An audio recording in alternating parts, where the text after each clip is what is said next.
तो चलिए आज सूर्यगढ़ के उस शानदार राज्य की कहानी में चलते हैं। ये एक ऐसा खुशहाल राज्य था जो पहाड़ों और जंगलों के बीच बसा हुआ था और यहाँ राजा वीरेंद्र सिंह का राज था। राजा बहुत अच्छे थे, न्याय करने वाले थे, लेकिन उनके दिल में ना एक बहुत बड़ा दुख था कि उनका कोई वारिस नहीं था। अब देखिए, महल में वैसे तो सब शांत था, लेकिन एक सवाल हर किसी के मन में था। राजा के बाद ये गद्दी कौन संभालेगा? और बस यहीं से कहानी में आता है एक बहुत ही दिलचस्प मोड़। एक रात रानी को एक सपना आया, जो सिर्फ सपना नहीं था, वो एक भविष्यवाणी थी। एक ऐसी भविष्यवाणी जो कह रही थी कि असली वारिस महल की दीवारों के बाहर पैदा होगा।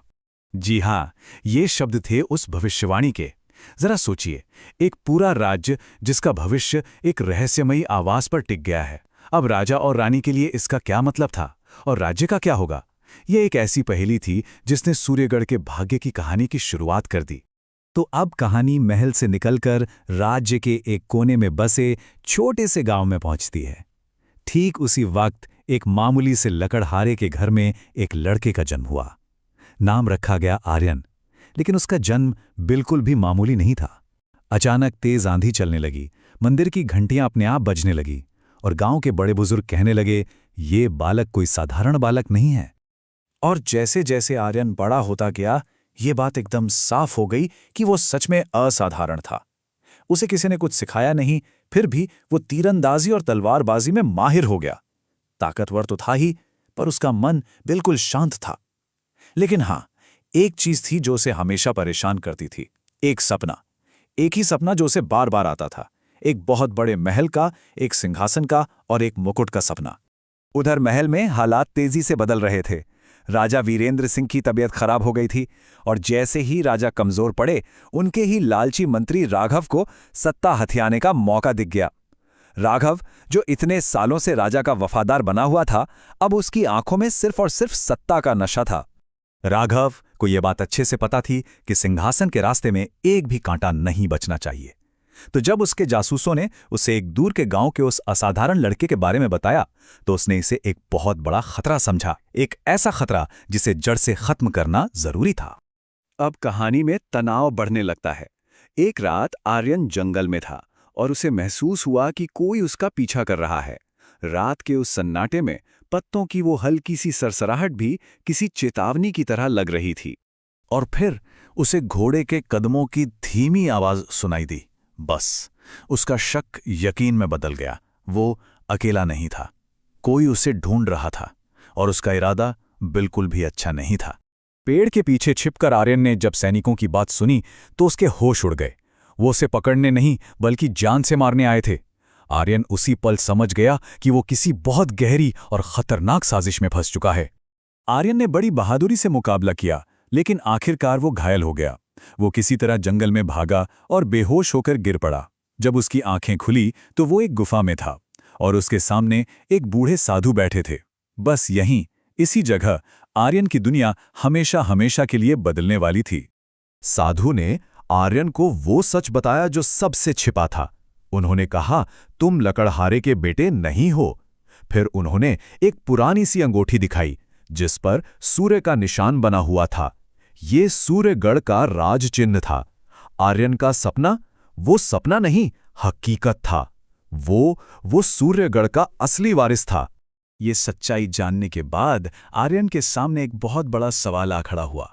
उसे ये तो पता चल गया था कि मंत्री राघव ने उसके साथ कितना बड़ा धोखा किया है, पर अब उसे एक ऐसा फैसला लेना था जो सिर्फ उसका नहीं बल्कि पूरे सूर्यगढ़ का भविष्य तय करने वाला था। साधु ने उसे दो रास्ते सुझाए। पहला रास्ता था गुस्से का, जो कहता था कि अभी जाओ और मंत्री से अपना बदला ले लो। और दूसरा रास्ता था सब्र का, जो कहता था कि पहले खुद को एक काबिल शासक बनने के लिए तैयार करो। एक रास्ता भावनाओं का था तो दूसरा ज्ञान का। और आर्यन ने ज्ञान का रास्ता चुना। वो समझ गया कि राजा बन जाना शायद आसान हो, पर एक अच्छा राजा बनकर राज चलाना बहुत मुश्किल है।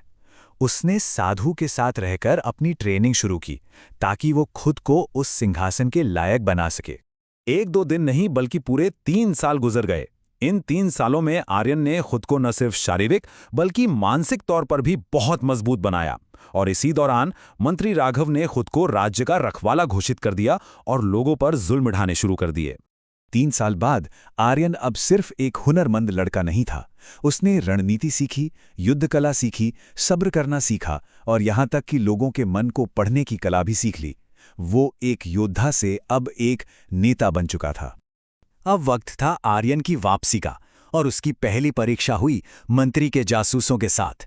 लेकिन इस बार उसने सिर्फ अपनी तलवार का इस्तेमाल नहीं किया, उसने जंगल के कोहरे और परछाइयों का इस्तेमाल किया। अपनी बुद्धि से जासूसों को ऐसा भरमाया कि उन्हें हरा दिया। और ये इस बात का सबूत था कि असली ताकत सिर्फ जिस्म में नहीं, दिमाग में होती है। आर्यन चुपके से महल में दाखिल हो गया और वहां उसे एक ऐसा खौफनाक सच पता चला जिसे जानकर उसके पैरों तले जमीन खिसक गई। मंत्री राघव राजा को धीरे धीरे जहर दे रहा था ताकि सिंहासन पूरी तरह उसका हो जाए। लेकिन राजा ने मरने से पहले एक खत छोड़ा था, एक ऐसा खत जो सिर्फ असली वारिस के लिए था। राजा के उस खत में लिखे शब्दों ने आर्यन को उसका असली मकसद याद दिलाया। ये लड़ाई सिर्फ गद्दी के लिए नहीं थी, ये लड़ाई न्याय और ईमानदारी के लिए थी। ये उसकी हिम्मत की असली परीक्षा थी। और अब वक्त था आखिरी टकराव का। एक तरफ था आर्यन, जिसके साथ लोगों का साथ था, न्याय का पक्ष था और सब्र था। और दूसरी तरफ था मंत्री राघव, जिसके पास सेना की ताकत थी, लालच था और धोखा था। ये असल में दो विचारधाराओं की लड़ाई थी। आखिरी लड़ाई में आर्यन अकेला नहीं था। जैसे ही मंत्री ने अपनी सेना को हुक्म दिया, गांव के आम लोग महल में घुस आए। आर्यन ने मंत्री को हरा दिया और ये जीत सिर्फ उसकी नहीं थी, ये पूरे सूर्यगढ़ की जनता की जीत थी। और राजा बनने के बाद उसका पहला काम न्याय को वापस स्थापित करना था। घायल राजा ने जब ये सब कुछ देखा तो उन्होंने मुस्कुराते हुए कहा, सच्चा वारिस वही है जो सब्र और समझदारी से न्याय करता है। आर्यन ने यह साबित कर दिया था कि वो सिर्फ जन्म से नहीं बल्कि अपने कर्मों से भी उस सिंहासन का हकदार था। उसने ताज का असली मतलब समझ लिया था। तो ये कहानी हमें सिखाती क्या है? पहली चीज कि सब्र और तैयारी हमेशा जल्दबाजी से बेहतर होती है। दूसरी बात कि सच्चाई और न्याय से बड़ी कोई ताकत नहीं होती। और आखिर में असली हिम्मत डर के बावजूद सही कदम उठाने में ही है। और अंत में ये कहानी हमें एक सवाल के साथ छोड़ जाती है। आर्यन की ये कहानी सोचने पर मजबूर करती है कि असली शक्ति का स्रोत आखिर है क्या? किसी हथियार की ताकत या किसी के चरित्र की मजबूती? इस पर विचार जरूर कीजिएगा।